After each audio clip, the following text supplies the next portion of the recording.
Buonasera e ben ritrovati, edizione straordinaria di Antenna 3 in prima serata perché era il 14 settembre quando centinaia di studenti ritornavano finalmente dopo 6 mesi di assenza dalle scuole, ritornavano ad entrare nelle loro aule, a incontrare i loro insegnanti e noi avevamo ospitato la dottoressa Carmela Palumbo per raccontare che anno scolastico sarebbe stato.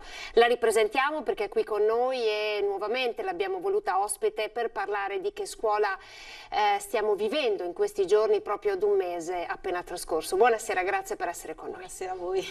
Allora dottoressa, avremmo voluto dire solo cose belle, avremmo voluto raccontare che stava andando tutto bene perché di fatto fino a un po' di tempo fa stava davvero andando tutto bene, eppure ci sono già i primi problemi all'orizzonte che di fatto sono collegabili a questo aumento vertiginoso di contagi. Ad un mese dall'inizio della scuola si inizia già a parlare di didattica a distanza. È un fallimento? Ma no, direi che dobbiamo mantenere i nervi saldi ed essere molto, come dire, razionali e fare ricorso alle capacità programmatorie che ci hanno sempre salvato, credo, in questi momenti, invece che all'improvvisazione, che è un'altra cosa che in Italia cerchiamo di fare spesso, ma che non credo ci porti bene. Tutto quello che è stato costruito con intelligenza, con organizzazione, con il dialogo, con il confronto, sta funzionando. E quindi tutto quello che ha riguardato la logistica delle scuole, gli approvvigionamenti e soprattutto la gestione anche dei casi sospetti, dei contagi, sta funzionando bene. Nel senso che le scuole non stanno lavorando con improvvisazione, senza sapere a chi rivolgersi, ma tutta la catena, diciamo, dei processi è chiara e sta funzionando nei casi in cui effettivamente, e ce ne sono a macchia d'olio un po' in tutta la regione, si è dovuto intervenire. Le scuole non sono diventate quindi, proprio per questa capacità organizzativa, luoghi di ulteriore contagio e fino adesso non si sono perse giornate di scuola. Le situazioni di quarantena o di isolamento fiduciario sono state ridotte il più possibile e adesso anche con l'introduzione dei test rapidi. Allora, la scuola del Veneto ha fatto dei grossi passi in avanti. Voi avete iniziato in prima battuta, primi rispetto a tantissime altre regioni, intanto a dettare le linee guida, ancora prima che il governo le predisponesse, voi le avevate già pronte, e poi anche a risolvere i vari problemi che la scuola presentava. Il primo era quello legato alle strutture, quindi siete intervenuti in tante situazioni in tutto il Veneto in cui gli edifici scolastici non erano a norma e non potevano ospitare classi così numerose e siete intervenute con vari interventi, lei stessa ce l'ha testimoniato. Certo. Un altro intervento in cui davvero il Veneto è stato capofila tra tutte le regioni d'Italia è stato quello dell'introduzione nelle classi dei test rapidi. Allora io la invito a guardare insieme a noi questo primo servizio che noi all'epoca, quando furono presentati, abbiamo confezionato, sono stati annunciati durante una conferenza stampa proprio alla sede dell'unità di crisi di Marghera. Lo guardiamo insieme e poi commentiamo da quel momento esattamente che cosa è accaduto. Non si deve più infilare il campione a livello rinofaringeo, ma è sufficiente andare sulla fossa nasale. Eccolo il nuovo test rapido antigenico presentato per la prima volta dal Veneto, meno invasivo del tampone rapido e con una elevata sensibilità. A testarlo davanti ai giornalisti lo stesso governatore Zaia in modalità di autosomministrazione. Faccio farlo vedere.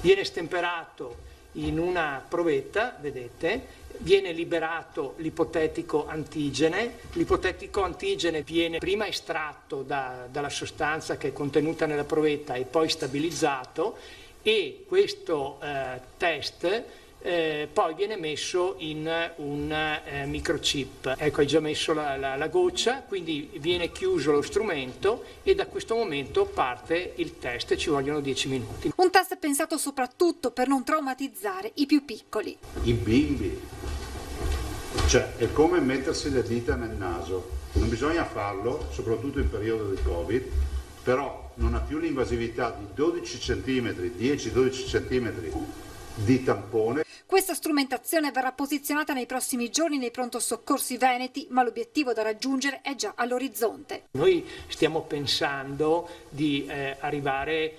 all'autosomministrazione. Quando vengono fatti i test in autosomministrazione ci sia un sistema, un'app che si colleghi con la regione e che quindi vengano rilevate le positività. La Regione intende utilizzare questi test rapidi antigenici nelle scuole di ogni ordine e grado in caso di positività di uno studente, ma al momento nelle classi si partirà con i tamponi rapidi. Partiremo con i test rapidi a Saponetta e man mano che la gara va avanti e verrà giudicata noi passeremo a questi test. E nel frattempo arriva anche il risultato del test. Abbiamo il risultato nel frattempo e fortunatamente il risultato è negativo.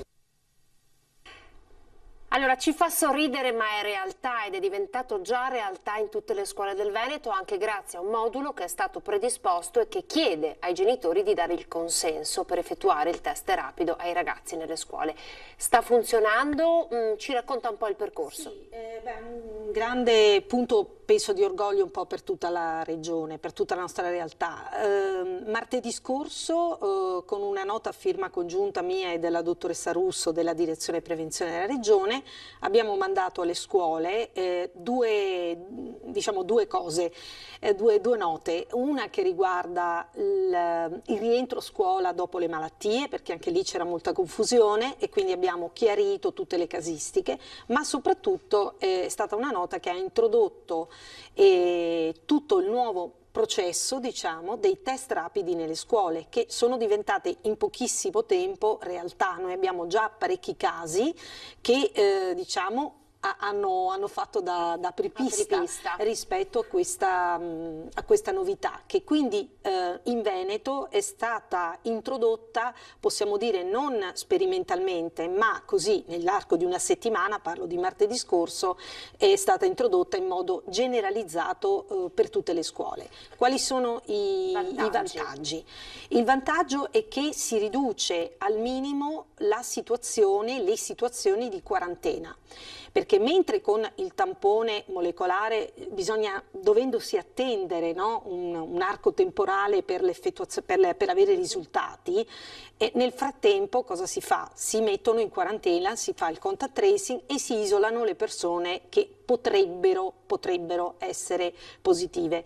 In questo modo invece proprio un'unità dell'ASL va direttamente a scuola, si reca a scuola, quindi no file davanti drive-in, quelle che abbiamo visto no, quelle cose lì che abbiamo visto da altre parti non esistono, ma è l'ASL con le sue unità dedicate che va a scuola, effettua immediatamente il tampone sull'insegnante, l'operatore scolastico, lo studente che presenta i sintomi, si attende l'esito, se l'esito è positivo si può fare subito con un rapido contact tracing il test sugli altri, quindi sugli altri docenti, sugli altri studenti, e nell'arco di 20 minuti si ha chiaramente il quadro delle negatività o delle positività. Questo è chiaro.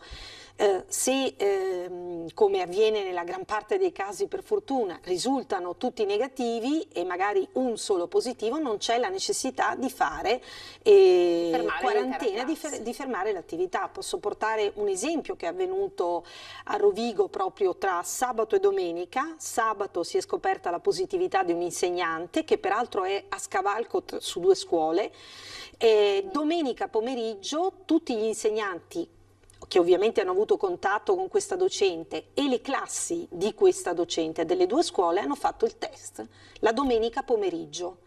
Il lunedì sono andati tutti a scuola perché erano negativi. Perché erano tutti negativi. Quindi si evita la quarantena preventiva fiduciaria, no? Questa quarantena nell'attesa di avere o meno diagnosticato. Contatto stretto di un caso positivo. Si evita questa quarantena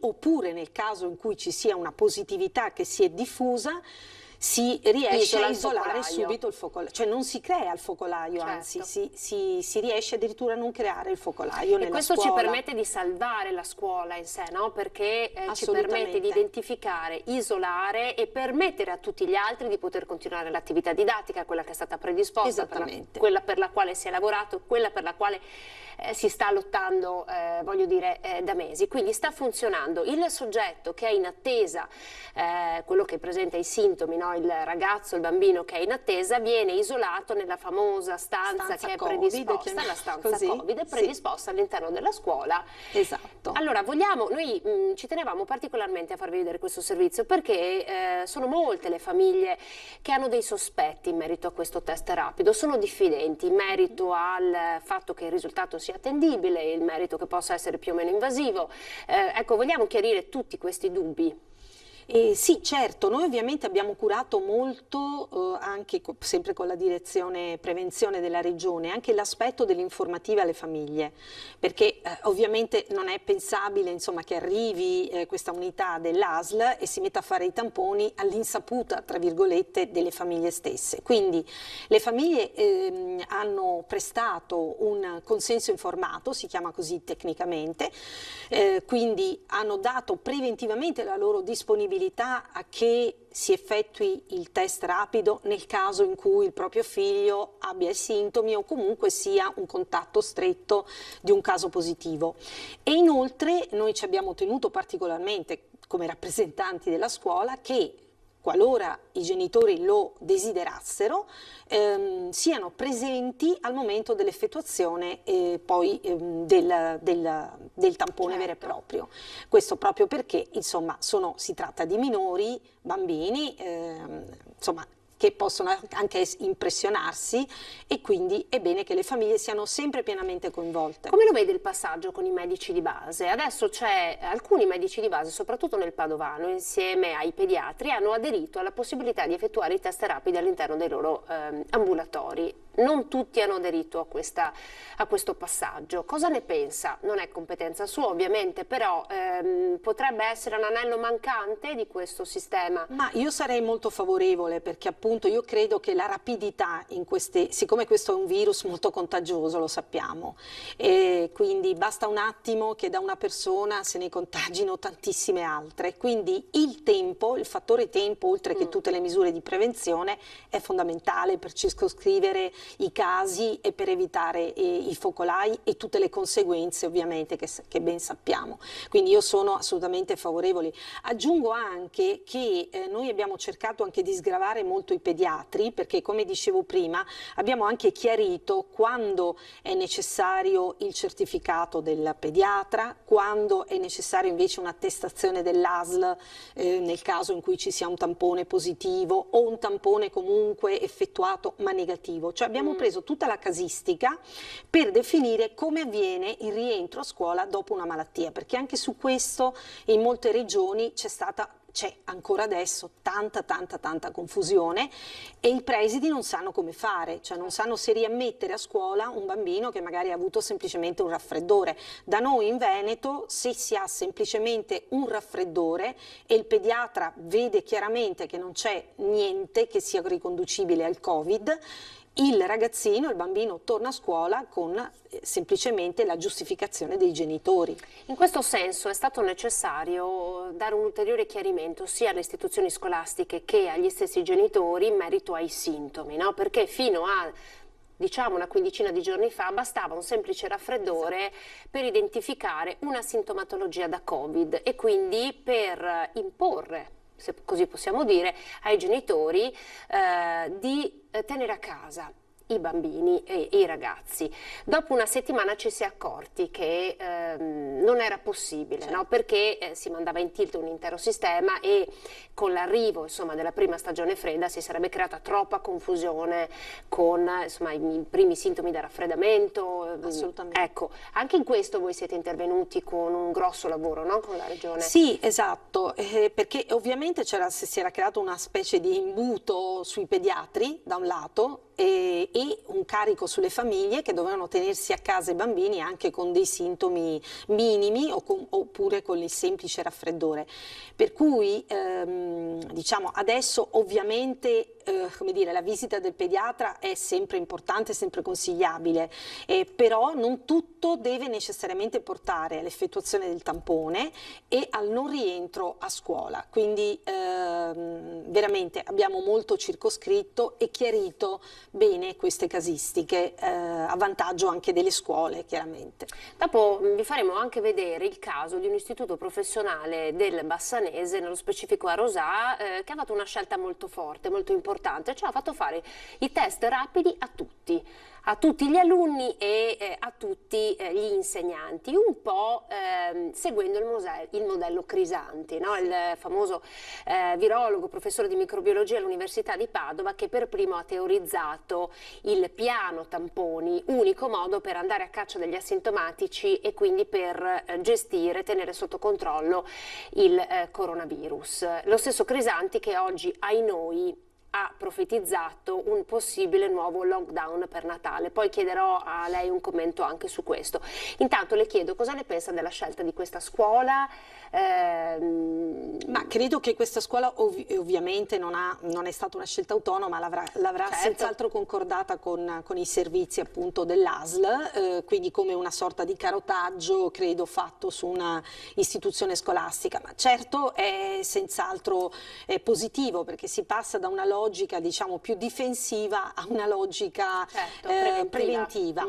Quindi è senz'altro apprezzabile, sicuramente. È vero che comunque la scuola è una comunità che non è poi chiusa, cioè non è come la comunità di un paese, di una città che se magari si limita alla mobilità, come dire, puoi cristallizzare. I ragazzi che vanno soprattutto in una scuola superiore provengono da tante magari realtà, da tanti paesi, quindi se io faccio il tampone oggi a tutti e cristallizzo una situazione, domani qualcuno di questi ragazzi che magari proviene da una comunità dove c'è invece un contagio, domani sarà positivo. E qui veniamo al tallone d'Achille, no, della situazione e anche al motivo per cui ad oggi, ad un mese di scuola, non siamo in grado di dirvi che va tutto bene. Vi faccio vedere il servizio che parla proprio di questo istituto di formazione professionale, l'Irigem di Rosà, e poi torneremo a parlare appunto di tutti gli eventi collaterali alla scuola.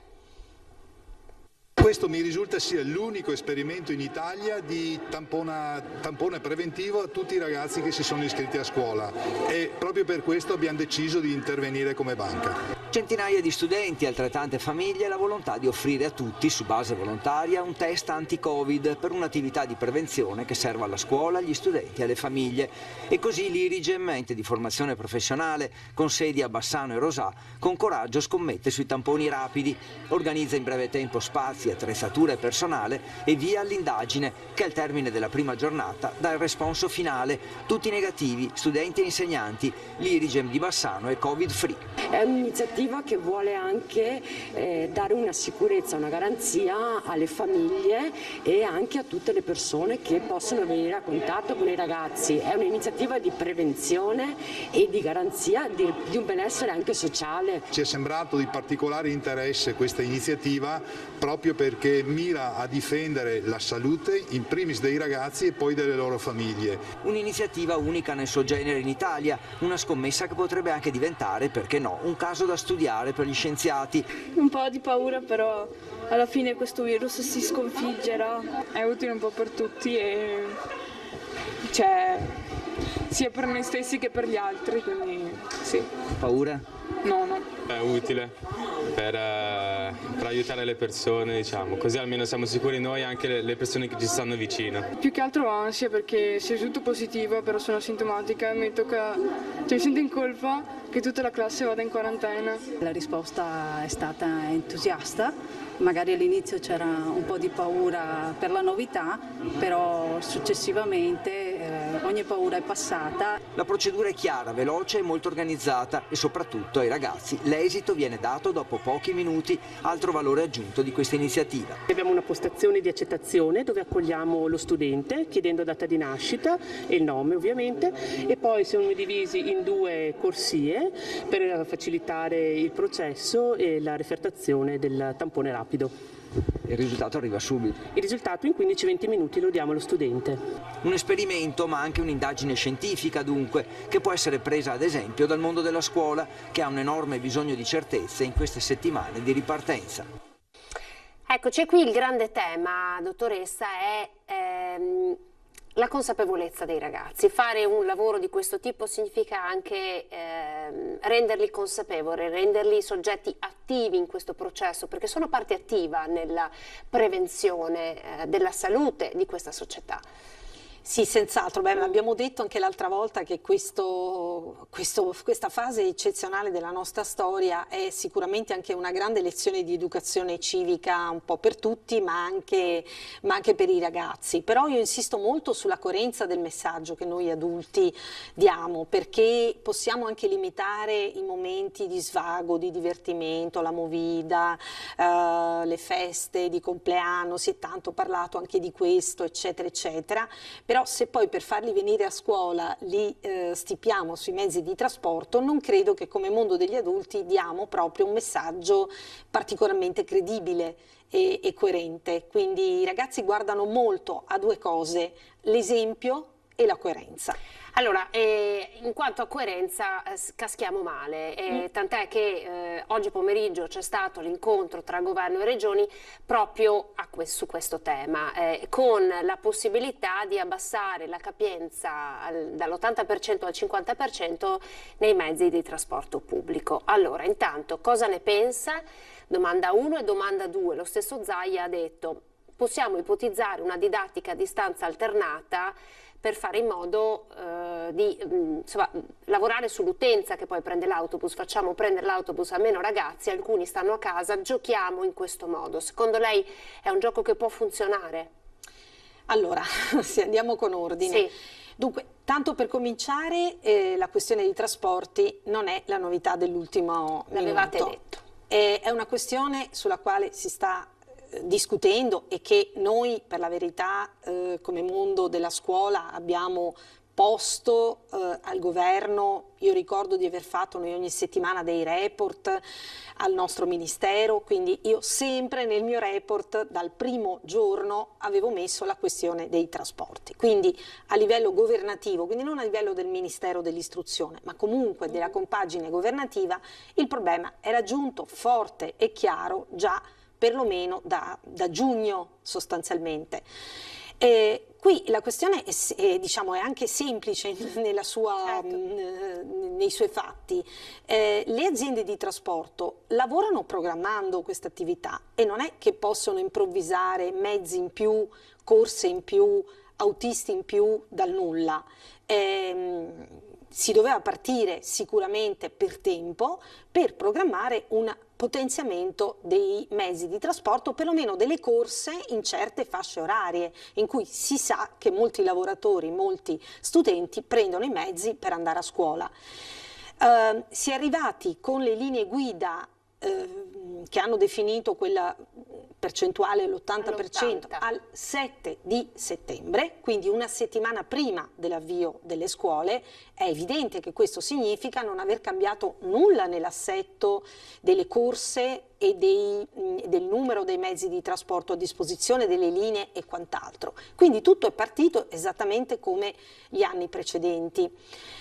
È chiaro che adesso con la risalita dei contagi ci si interroga, ma insomma mi sembra un interrogativo un po' ipocrita da porre adesso, perché ripeto, è da giugno che la questione è sul tappeto e non ha trovato una sintesi.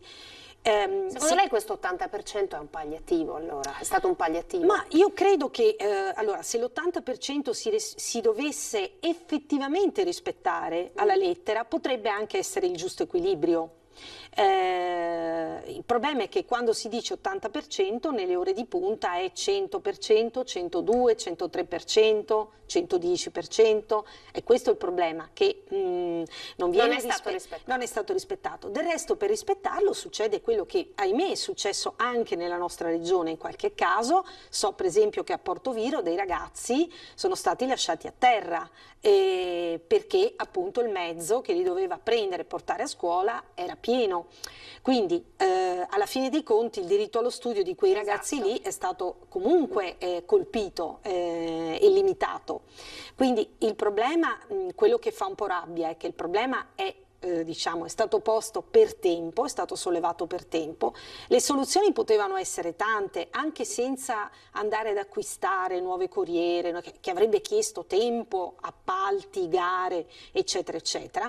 Forse ingaggiando meglio tutto il sistema dei pullman turistici, che adesso sono fermi, magari si poteva un pochino... Anche perché non ci sono più le gite scolastiche. Non ci sono le gite, non ci sono turisti che girano, quindi magari mobilitare quel patrimonio di corriere che c'è comunque, che esiste, e intensificare gli orari di maggiore frequenza dei trasporti, insomma, forse avrebbe aiutato. Credo che adesso si dovrà ricorrere ai ripari perché altrimenti... Siamo già arrivati alla fase in cui dobbiamo correre. Ed è matematico che se il CTS nazionale, anche questo l'avevamo detto anche tempo fa, dovesse imporre il 50%, è matematico che non tutti gli studenti potranno andare a scuola. Quindi bisognerà porsi il problema che comunque ha messo sul tavolo il governatore Zaia. Il governatore Zaia ha ragionato con molto senso pratico, come è suo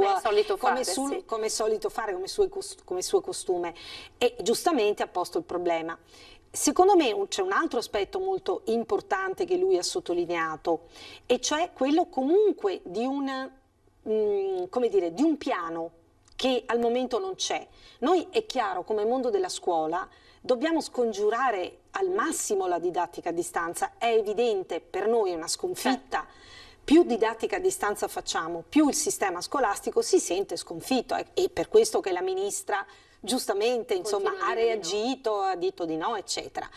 Però è anche vero che, siccome bisogna guardare la realtà in faccia per quello che è, se nei prossime settimane ci dovesse essere veramente aumento dei contagi, noi che piano abbiamo? Cioè, se arriviamo a 10.000, cosa facciamo? Arriviamo a 15.000, cosa facciamo? Arriviamo a 20.000, cosa facciamo?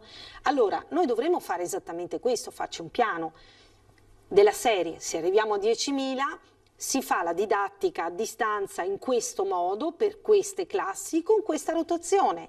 Se si arriva a 15.000, si usa quest'altra misura. Si arriva a 60.000 ci arrendiamo e facciamo il lockdown. Cioè, ecco, questo aspetto del discorso di Zaia io lo trovo assolutamente importante e serio da prendere, perché altrimenti l'alternativa è il panico, nel senso che nel momento in cui avremo un po' di contagi in più, quale sarà la risposta? Lockdown generalizzato. E invece secondo me bisogna proprio cercare di non fare questo. Per non fare questo bisogna guardare la realtà e farsi un piano, e questo sinceramente in questo momento manca. Questo manca. Allora, noi adesso andiamo in pubblicità e poi al ritorno partiamo proprio da qui, ovvero dalla didattica a distanza per alcune classi in determinati giorni, e cerchiamo di capire se tutte le scuole in egual misura sono pronte ad una buona didattica a distanza. A tra poco.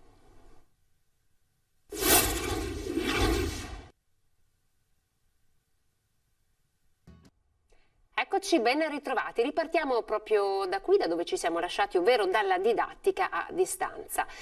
È una delle proposte sul tavolo, lei suggerisce, vivamente caldeggiata, in questa fase emergenziale, nella fase in cui Andrea Crisanti dice è possibile un nuovo lockdown a Natale, quindi tra un paio di mesi.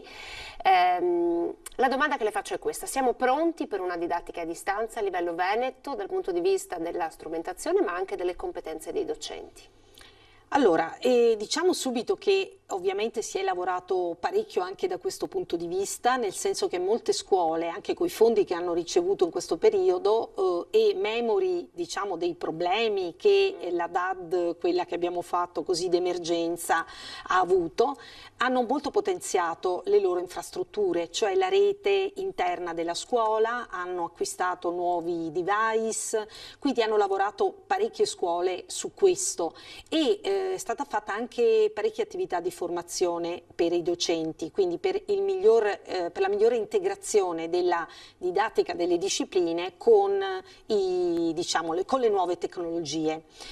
Quindi da questo punto di vista, un po' per necessità, un po' per virtù, diciamo, in questi mesi abbiamo lavorato parecchio.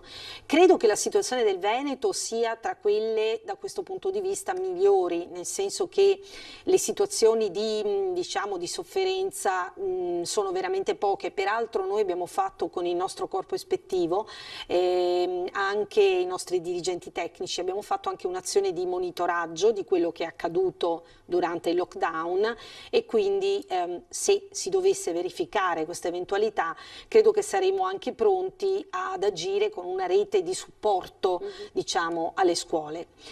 Devo dire questo, che per quanto riguarda la didattica a distanza, senz'altro per le scuole superiori io sono molto più possibilista e soprattutto con riferimento alle classi terze e quarte. Escluderei comunque per quanto possibile la prima classe, quella iniziale, che è la classe di accoglienza, e l'ultima classe, che è quella dell'esame di Stato. Quindi se si dovesse andare con una logica progressiva verso la DAD, quindi non lockdown con DAD generalizzata per tutti, ma con una scelta selettiva, quindi nell'ambito di quel piano di cui abbiamo detto, secondo me si potrebbe cominciare con le classi terze e quarte, con un sistema anche ovviamente di rotazione degli studenti. Questo peraltro noi già l'abbiamo anche disciplinato nelle linee guida di luglio, quelle che abbiamo fatto assieme alla Regione.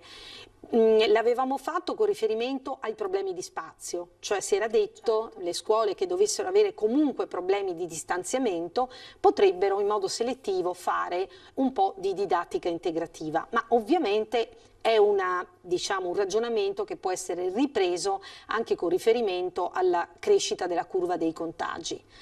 Per quanto riguarda il primo ciclo, io direi quindi scuola primaria, scuola secondaria di primo grado, dovrebbero essere le ultime eventualmente ad andare in DAD, proprio se la situazione dovesse essere grave. E allora evidentemente c'è un problema di contemperamento tra diritto alla salute e istruzione. Anche perché, voglio dirlo, noi abbiamo fatto delle verifiche sullo stato, come dire, delle capacità di letto-scrittura, di lettura e scrittura dei bambini di seconda primaria, quindi i bambini che l'anno scorso sono capitati nel lockdown, e c'è, rispetto agli anni precedenti, ci sono molte più difficoltà.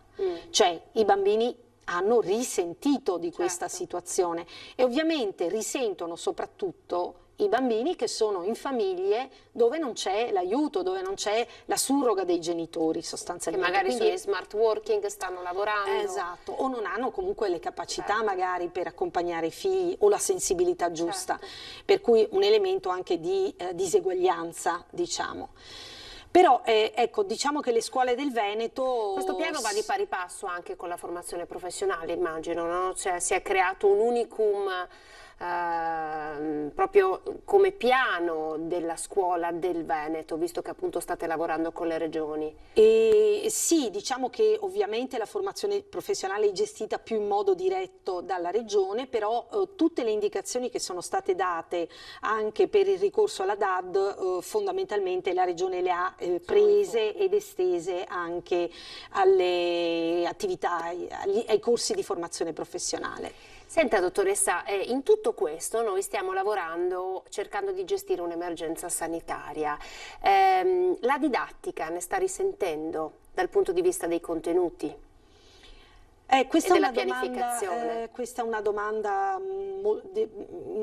diciamo, è molto difficile rispondere in piena coscienza. Diciamo che In una certa misura penso di sì, perché l'educazione è frutto di è un equilibrio.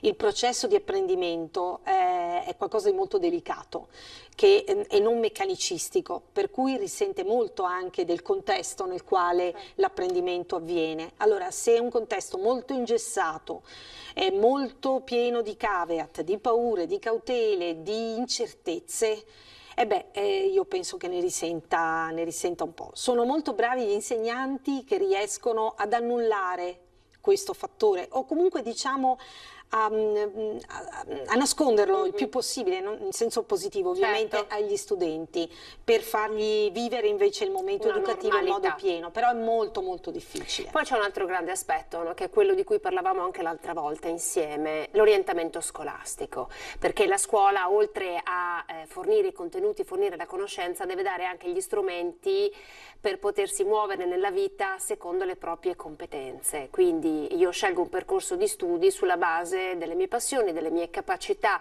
un percorso di studi che si adatti a me e che quindi mi permetta di diventare efficace, un buon percorso di studi soddisfacente, che è il grande tema. Come dispersione scolastica il Veneto non è messo male, però l'orientamento rimane una delle fasi importanti della scuola. Anche questo, secondo lei, in questa fase riusciamo a dargli la giusta importanza o sta un po' andando in secondo piano? Allora, sì, ci siamo molto preoccupati anche di questo aspetto, perché ovviamente intanto i ragazzi vanno avanti, devono fare le loro scelte. E devo dire che stiamo forse approfittando del fatto che l'evento Job Orienta, che sappiamo avviene a Verona a novembre, a fine novembre, e per quest'anno, per la prima volta nella storia di Job di Verona, che anche questo è un unicum nel panorama nazionale, sarà in edizione digitale.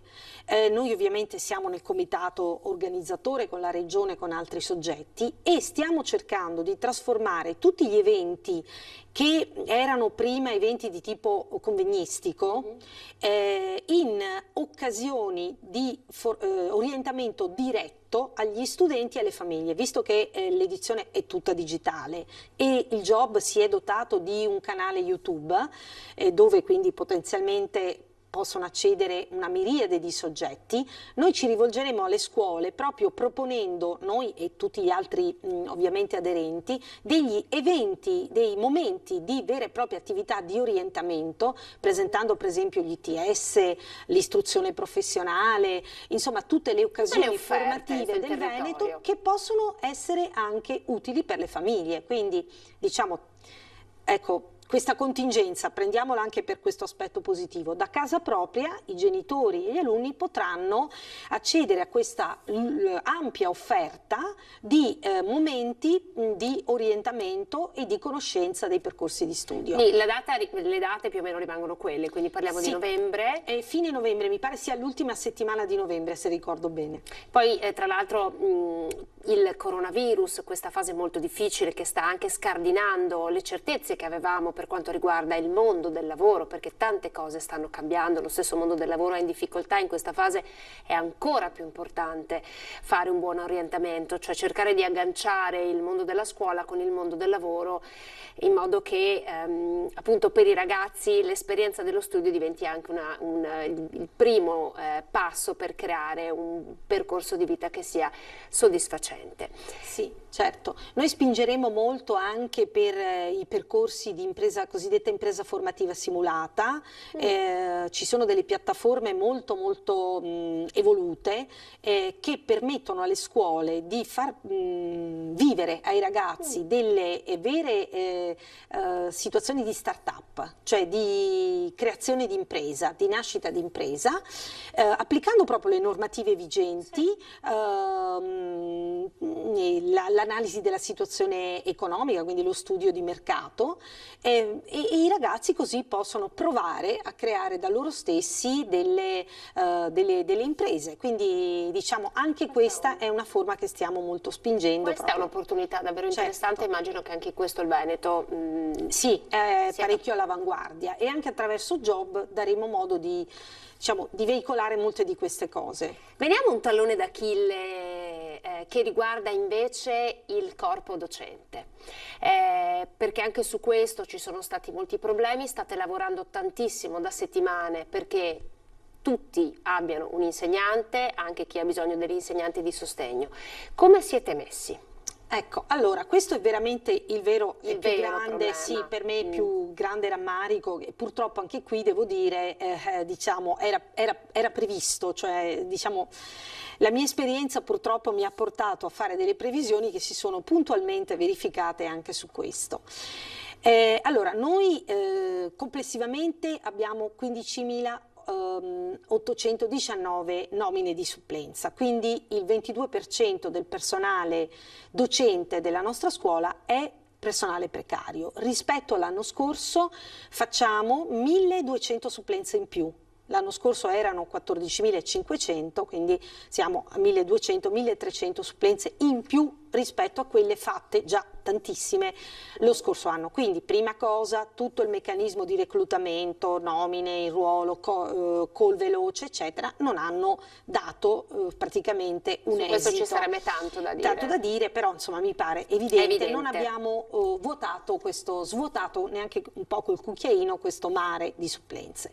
In più si è aggiunta questa nuova modalità di fare le graduatorie, con un accentramento del lavoro sugli uffici territoriali, mentre gli anni scorsi il lavoro di nomina dei supplenti era molto più decentrato sulle scuole e quindi anche più veloce, perché il lavoro era distribuito. Si è deciso centralmente di accentrare questo lavoro sugli uffici di ambito territoriale.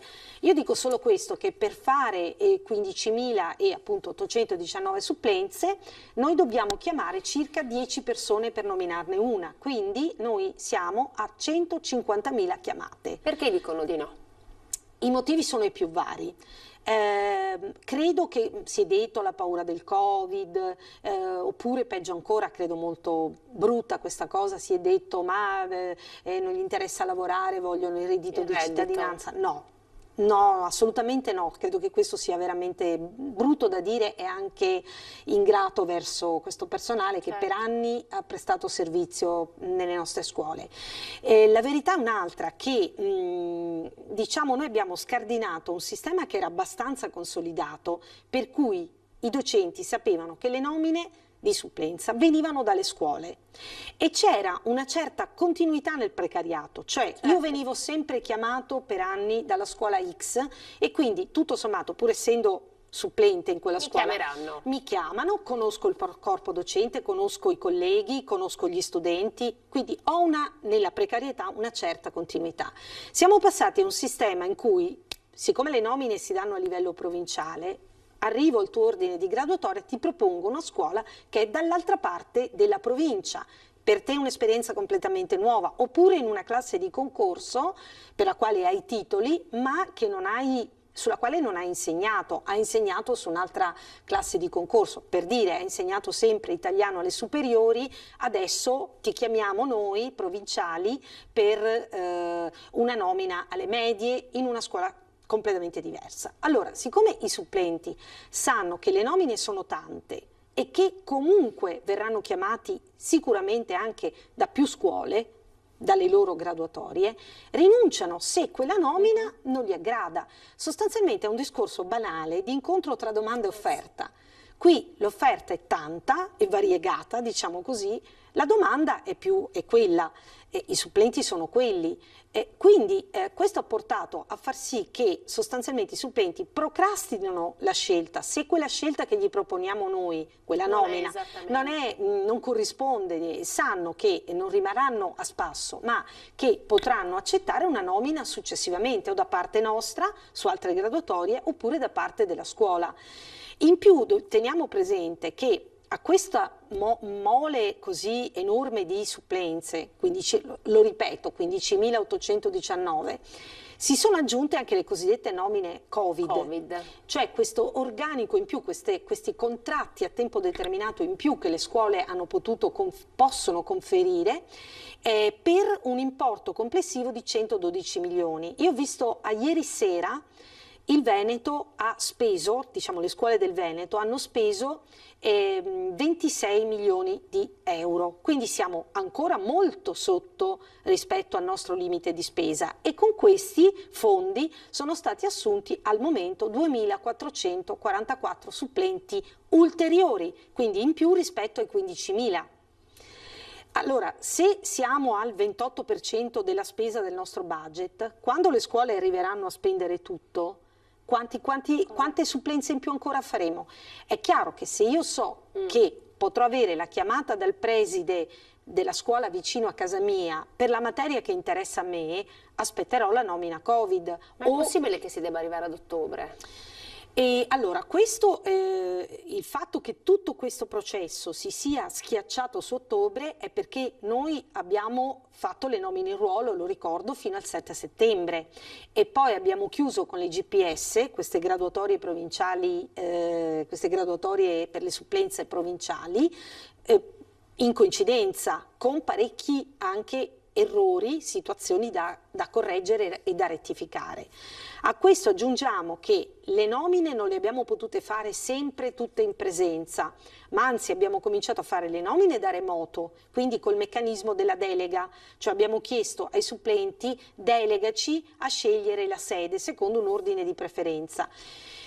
E anche qui abbiamo cominciato ad avere una marea di rinunce, quindi dopo una serie di convocazioni fatte in questo modo siamo passati a quel punto lì per disperazione, diciamo pure, alle nomine in presenza, ce le abbiamo provate tutte. Treviso ha provato un sistema informatizzato, ha fatto una piccola sperimentazione, l'UAT di Treviso ha provato una piattaforma che è in uso per esempio a Brescia e a Milano, anche lì sinceramente abbiamo avuto, adesso non voglio entrare nel tecnico, dei problemi, per alcuni aspetti ha funzionato, per altri no. Quindi tutte le strategie che abbiamo messo in campo, ma se anche lei fosse a Roma, c'è già stata a Roma per tanto tempo ed è tornata in Veneto e onestamente ne siamo anche contenti, ma se lei potesse essere a Roma e potesse avere il potere di decidere come impostare la selezione delle graduatorie dei docenti, adesso sappiamo che il 22 ottobre dovrebbe esserci il concorso, come la imposterebbe questa selezione? Cioè alla luce di tutti i problemi che si stanno presentando adesso? Ma allora, per il numero di posti vacanti che ormai abbiamo in tutta Italia, che siamo tranquillamente sopra i 220.000 posti vacanti, io credo che il concorso straordinario sia più o meno una carezza che facciamo, perché a livello nazionale sono 30.000 posti che peraltro non verranno conferiti tutti subito, ma in 3 anni. Quindi cosa ci facciamo? Poco. Poi c'è il concorso ordinario da fare, lì abbiamo tantissimi aspiranti anche in Veneto, ma il concorso ordinario credo che questa situazione Covid sia difficile riuscire a fare le prove, la preselettiva, le prove scritte e le prove orali, sicuramente non in tempo utile per l'anno prossimo, quindi l'unica spiaggia è il concorso straordinario. Il concorso straordinario però, ripeto, è a 30.000 posti, non solo per il Veneto. Ecco, se fosse solo per il Veneto forse andrebbe bene, no, in tutta Italia, con assunzioni in 3 anni, quindi è evidente che non è la soluzione. Devo dire che secondo me con questo stato così elevato di precariato, e peraltro un precariato così consolidato ormai nella scuola, credo che sia abbastanza evidente che diciamo una modalità di concorso per titoli, di assunzione per titoli, sia abbastanza inevitabile e necessaria per diciamo abbattere almeno il grosso del precariato. Poi io sinceramente per quest'anno scolastico così particolare a marzo avevo fatto già una proposta che era quella sinceramente di per quest'anno, quindi in modo del tutto eccezionale per quest'anno, di bloccare la mobilità, i trasferimenti del personale di ruolo, quindi di non fare la mobilità del personale di ruolo, di confermare tutti i supplenti dell'anno scorso, quindi non fare nuovi scorrimenti di graduatorie, ma per dare continuità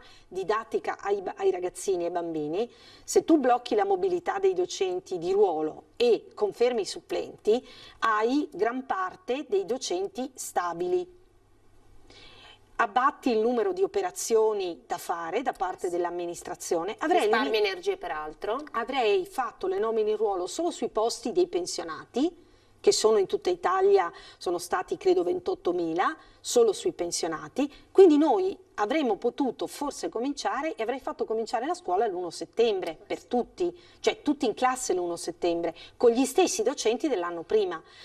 Io penso che a estrema situazione bisogna usare strategie completamente nuove. Quindi è chiaro, noi invece ci siamo messi a fare graduatorie, cose nuove, quindi adesso senza scendere neanche nel merito della bontà o meno di queste GPS, che sarebbe anche, annoiamo anche le persone. Oggi tra l'altro c'è stata una protesta in tutta Italia, in 100 piazze d'Italia, certo, la protesta dei precari, perché metà, tra l'altro i precari che parteciperanno a questo concorso sono circa 60.000, quindi sono il doppio dei posti, e gli altri 30.000 che faremo? Li continueremo ad assumere come precari dopo averli bocciati al concorso?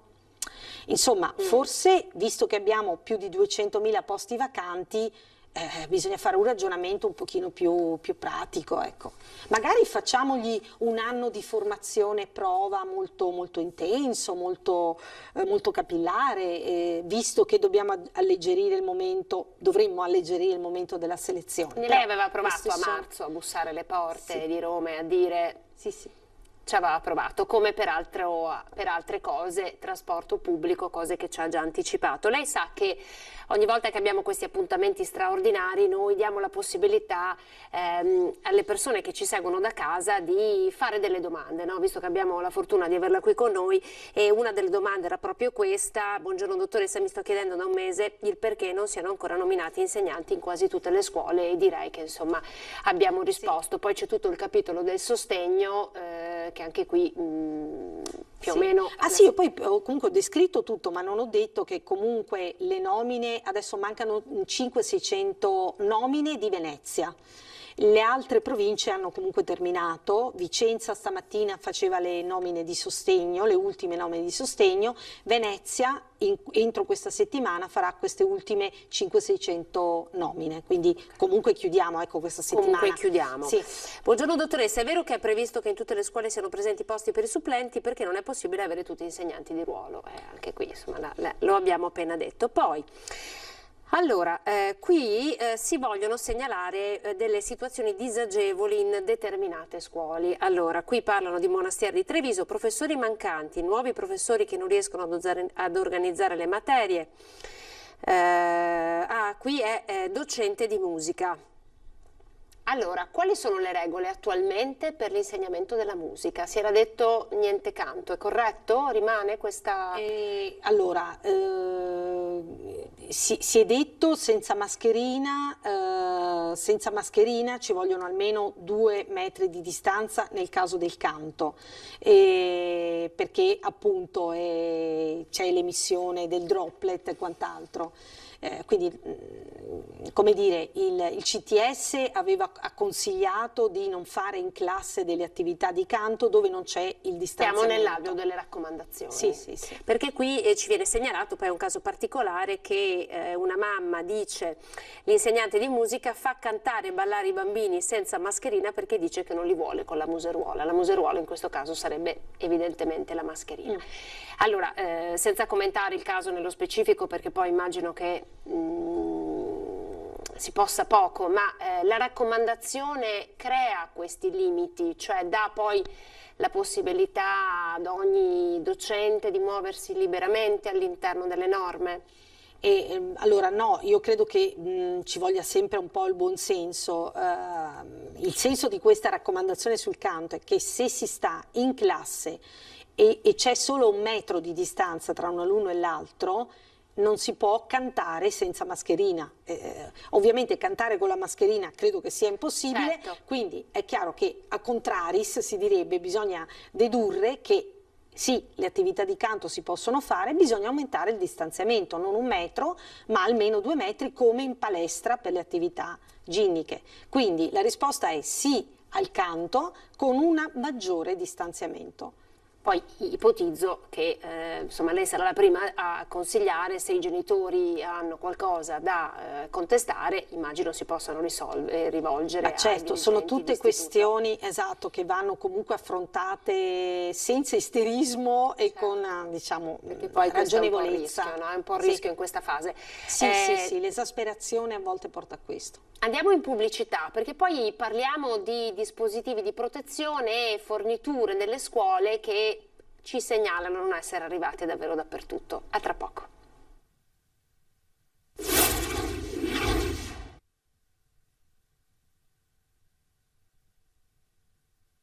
Eccoci ben ritrovati di nuovo insieme per questa edizione straordinaria in cui la scuola la fa da protagonista ad un mese dal suo inizio, con la dottoressa Carmela Palumbo, dirigente dell'ufficio scolastico regionale del Veneto. Allora insieme stavamo leggendo un po' i messaggi che sono arrivati da parte di telespettatori. La maggior parte lamentano il fatto che il materiale anti-Covid, nello specifico le mascherine, famose mascherine che avrebbero dovuto arrivare da Roma, non sono arrivati in egual misura in tutte le classi. Qui c'è l'esempio delle scuole medie di Dosson, ma poi insomma una telespettatrice parla di insegnanti che di tasca propria hanno comprato per la loro classe gel disinfettanti, carta asciugamano, carta igienica e nastro adesivo per delimitare gli spazi.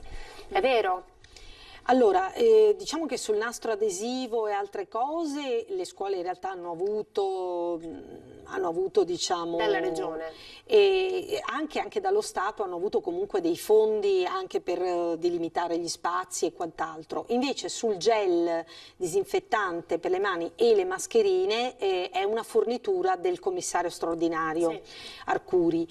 Allora, da questo punto di vista anche noi abbiamo avuto delle segnalazioni di ritardi, diciamo scarsezza delle consegne da questo punto di vista io posso dirvi questo, che se vengono segnalate a noi le giriamo immediatamente al commissario straordinario. Devo dire la verità, rispondono subito.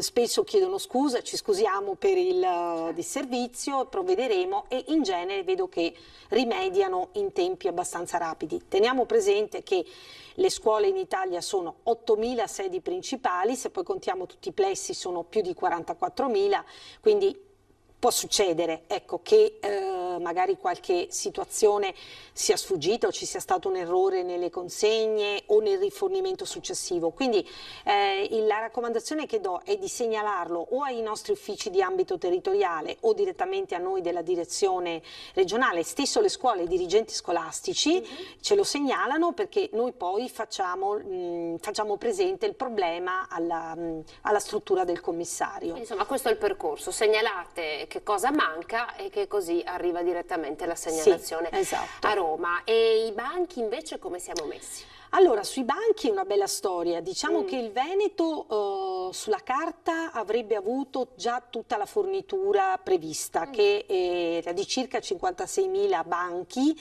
più le sedie e le sedute didattiche innovative. In realtà anche qui devo dire che a cominciare più o meno dal 14 di settembre sono successe alcune cose strane che mi hanno portato un po' a approfondire il ragionamento, cioè delle scuole che a me risultavano fornite, perché poi a noi mandano ovviamente dei report, delle forniture quando vengono fatte, con che tempi, in che quantità, eccetera. Quindi io mi sono trovata con delle scuole che mi risultavano servite, diciamo così, e che invece poi abbiamo visto non essere, cioè ci hanno scritto dei genitori dicendo: ma com'è che a distanza la nostra scuola ancora non ci sono i banchi, eccetera. Io vado a vedere il mio prospetto, dico: ma a me risulta servita. Ho chiamato i dirigenti scolastici in questi casi, che mi hanno detto di essere stati contattati o da consegnatari o dalla struttura commissariale per comunicare un differimento dei tempi. Questo chiaramente in alcune scuole ha provocato un disservizio, soprattutto i primi tempi, perché le scuole puntuali, se la consegna era prevista il giorno X, hanno concordato con l'ente locale lo sgombero dei banchi vecchi e non si sono trovati i banchi nuovi, quindi qualche scuola all'inizio è partita con... C'è stato qualche caso Genova con i bambini in ginocchio? Esattamente a Venezia c'è stato qualche caso Genova, cioè di bambini che sono partiti per qualche giorno senza i banchi vecchi, perché la consegna era prevista il giorno X, esattamente il 14 era prevista in una scuola e invece poi è avvenuta la settimana successiva, quindi c'è stato questo disagio dell'assenza dei banchi. Quindi diciamo abbiamo verificato che c'è qualche problema di slittamento del calendario comunicato, anche abbiamo avuto anche qualche segnalazione di errori di montaggio, per cui sì, in alcuni casi dei banchi sono stati forati con le viti, oppure a Belluno per esempio mi avevano segnalato dei banchi che erano arrivati con il piano di lavoro diciamo rotto. In questi casi io ho raccomandato, lo farò anche nelle conferenze di servizio, anzi ne faremo una maxi prossimamente con tutti i dirigenti scolastici, con un canale YouTube ovviamente dovremo farla, e raccomando ai dirigenti di stare attenti a non firmare la bolla di consegna, esattamente il verbale di collaudo, si chiama così, se il prodotto che viene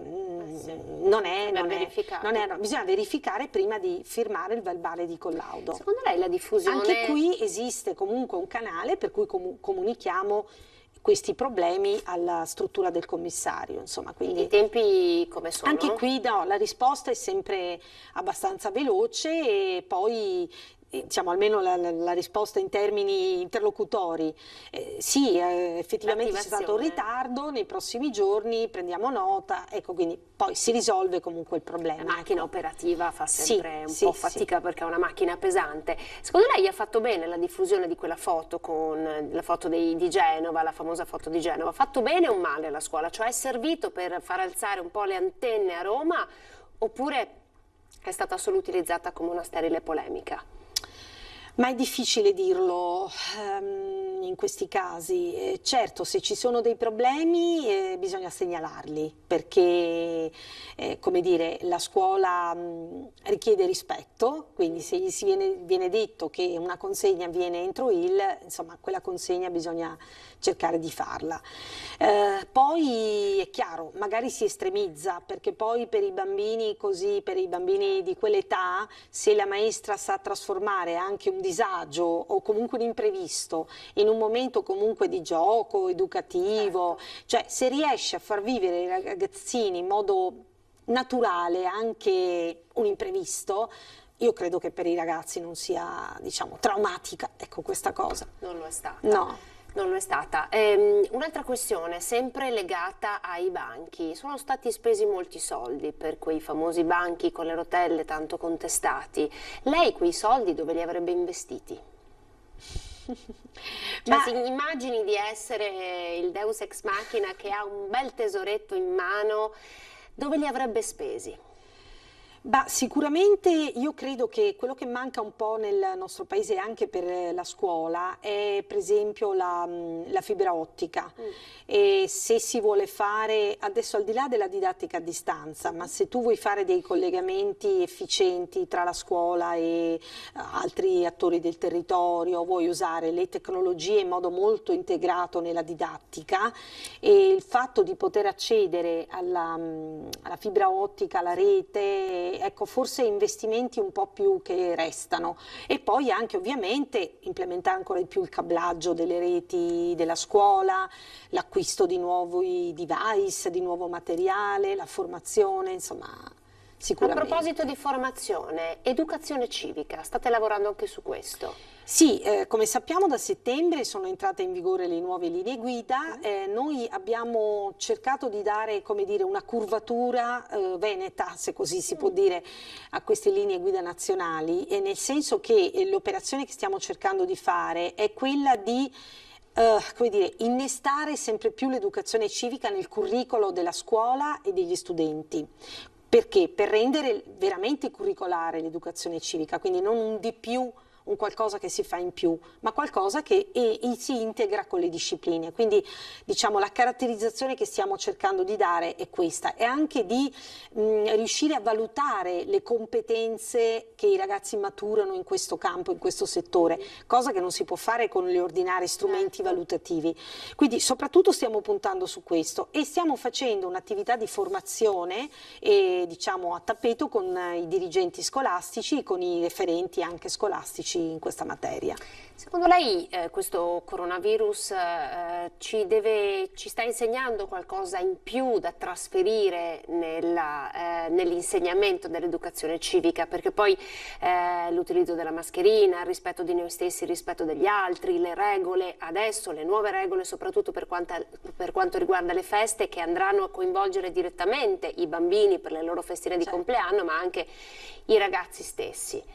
Ma io credo che l'insegnamento principale che ci arriva è proprio quello della interconnessione e della globalizzazione, cioè stiamo veramente toccando con mano quanto quello che accade ad altre persone, ad altri soggetti, agli animali, all'ambiente, magari molto lontano da noi, in realtà in un batter d'occhio ci riguarda, entra nella nostra vita. Posso fare il compleanno, non posso fare il compleanno, devo portare la mascherina. Tutto questo proviene da un virus che dai pipistrelli è passato all'uomo in Cina. Se fosse accaduto forse anche solo 50 anni fa, non dico 100 anni fa, sarebbe passato tanto tempo per averne un eco da noi. E invece il tutto accade molto rapidamente, quindi credo che la lezione di educazione civica, infatti tra le cose che si studieranno c'è anche l'Agenda 2030, quindi insomma l'attenzione, l'occhio globale sul mondo e sui problemi dell'umanità, sia proprio questo, che tutto è interconnesso e che diciamo non si può ragionare in termini troppo egoistici, troppo limitati al proprio orticello. Bisogna curare bene il proprio orticello, nel senso che bisogna far bene il proprio in questo senso, ma anche con la coscienza che tutto può riflettersi anche sugli altri e come ciò che fanno gli altri si può riflettere sulla nostra vita, sul nostro operato. Penso che questa sia la cosa più grande che ci porteremo dietro, non solo i ragazzi ma anche noi adulti. I ragazzi, tra l'altro, allora non parliamo dei bambini perché i bambini è stato presentato un po' come un gioco e da quello che insomma anche noi come giornalisti abbiamo potuto vedere nelle scuole dell'infanzia, la misurazione della temperatura, il lavaggio delle mani, ormai insomma è diventato parte della routine anche del gioco dei bambini. Per i ragazzi che frequentano le scuole superiori è un po' diverso, tante contestazioni sono arrivate perché appunto bene all'interno della scuola funziona tutto, però poi appena i ragazzi escono si abbracciano, tolgono la mascherina, cioè la loro socialità, la sigaretta. Scambiano la sigaretta. Ecco, lei l'ha personalmente, visto? Sì. È intervenuta in quel caso? Ero in macchina, però effettivamente... Ma cosa ha pensato? Mi è dispiaciuto perché è proprio un gesto che, come dire, se sono contagioso ti do il virus, certo. ti attacco il virus. È un po' sì, ma insomma io penso però che non bisogna colpevolizzare una categoria rispetto all'altra, perché di comportamenti spregiudicati se ne vedono anche negli adulti. Ieri sera per esempio ero a teatro e c'era la steward che è dovuta passare 2 o 3 volte a ricordare a parecchi adulti di mettere la mascherina. Quindi voglio dire, diciamo non vorrei buttare la croce tutto sui ragazzi. Con gli studenti, con i ragazzi bisogna insistere, se ripeto, con 2 cose: esempio e coerenza. Allora forse diciamo siamo credibili come mondo degli adulti.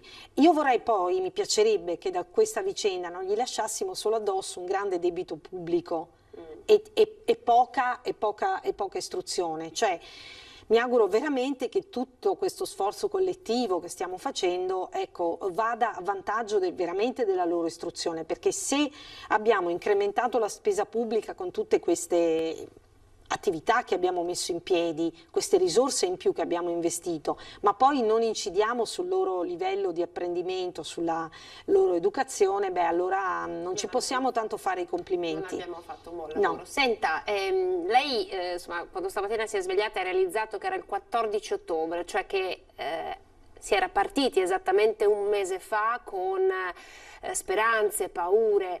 Che cosa ha pensato? Lei ritiene che era una situazione prevedibile quella di oggi?